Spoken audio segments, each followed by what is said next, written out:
ছোট ছোট কাঁচকি মাছের বাটি চচ্চড়ি বা পেঁয়াজ আলু বেগুন দিয়ে ঝোল আমরা কিন্তু অনেকে খেয়েছি, বা অনেকে গা মাখা মাখা করেও কাঁচকি মাছ আমরা রান্না করে থাকি। কিন্তু এই রকম কাঁচকি মাছের ফ্রাই বা বড়া যদি না খেয়ে থাকেন তাহলে আজকে একবার ট্রাই করে নিন। নমস্কার, আমি জয়িতা আর আপনারা দেখছেন জয়িতার পাকশালা। এই কাঁচকি মাছের চপ বা কাঁচকি মাছের পেঁয়াজি বানানোর জন্য প্রথমেই আমি এখানে 300 গ্রাম মতো কাঁচকি মাছ নিয়েছি। মাছগুলোকে খুব ভালো করে ধুয়ে পরিষ্কার করে নিয়ে আমি মাছগুলোর মধ্যে দিয়ে দিয়েছি 1 মুঠো ফ্রেশ ধনেপাতা কুচি, দিয়েছি 1 ইঞ্চি আদা একদম মিহি করে কুচো করে নিয়েছি, কিছুটা দিয়েছি একদম কুচো করে নেওয়া কাঁচা লঙ্কা। মাছগুলোকে কিন্তু একদম ভালো করে ধুয়ে জলটা ভালো করে ঝরিয়ে নিতে হবে, যাতে মাছগুলোর মধ্যে একেবারেই জল না থাকে। এবার আমি এর মধ্যে দিয়ে দিয়েছি 2টো পেঁয়াজ একদম মিহি করে কুচিয়ে নিয়ে, আর দিয়েছি ছোট চামচের 1 চামচ দিয়েছি কালো জিরে, 1/2 চামচ দিয়েছি হলুদ গুঁড়ো, 1/2 চামচ দিয়েছি কাশ্মীরি লঙ্কার গুঁড়ো, আর বাইন্ডিংয়ের জন্যে দিয়েছি বড় চামচের 2 চামচ পরিমাণ ময়দা, আর দিয়েছি 1.5 চামচ পরিমাণ কর্নফ্লাওয়ার। এছাড়াও দিয়েছি পরিমাণ মতো নুন। এখানে আপনারা কিন্তু চাইলে একটু সর্ষের তেল ব্যবহার করতে পারেন, তবে আমি ব্যবহার করিনি।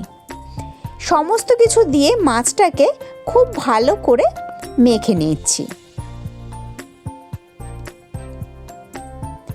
খুব ভালো করে দেখুন মাছটা মাখা হয়ে গেছে, ঠিক এই রকম একটা শক্ত শক্ত মতো মণ্ড তৈরি হয়েছে।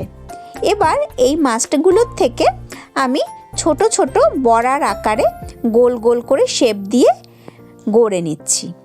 আমি এখানে গোল গোল শেপ দিয়েছি, আপনারা কিন্তু চাইলে আপনাদের পছন্দ মতো যে কোনো শেপ দিতে পারেন। সমস্ত বড়াগুলোকে গড়ে নিয়ে আমি কড়াইয়ের মধ্যে দিয়ে দিয়েছি পরিমাণ মতো তেল। আমি এখানে কিন্তু রান্নাটা সাদা তেল আর সর্ষের তেল দুটো মিলিয়ে করছি।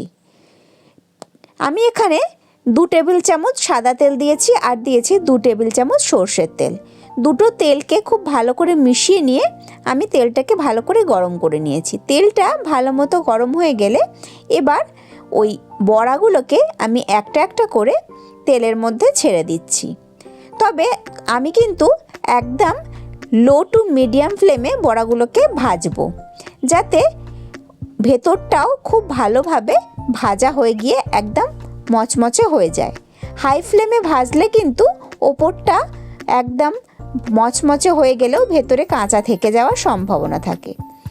একটু সময় নিয়ে 5-7 মিনিট সময় নিয়ে আমি মিডিয়াম টু লো ফ্লেমে বড়াগুলোকে লাল লাল করে একদম মচমচে করে ভেজে তুলে নিয়েছি।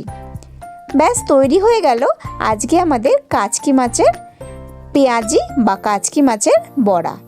গরম গরম ভাতের সাথে ডালের পাতে ভীষণই সুন্দর লাগে এই কাঁচকি মাছের বড়া, অথবা স্ন্যাক্স হিসেবেও কিন্তু এই বড়া খাওয়াই যেতে পারে। তাহলে আজকের আমার এই রেসিপি আপনাদের কেমন লাগলো অবশ্যই কিন্তু কমেন্ট করে জানাবেন। আমি আবার হাজির হয়ে যাব কোনো নতুন রেসিপি নিয়ে নেক্সট এপিসোডে। ভালো থাকবেন, সুস্থ থাকবেন। আর আপনারা দেখছিলেন জয়িতার পাকশালা। ধন্যবাদ।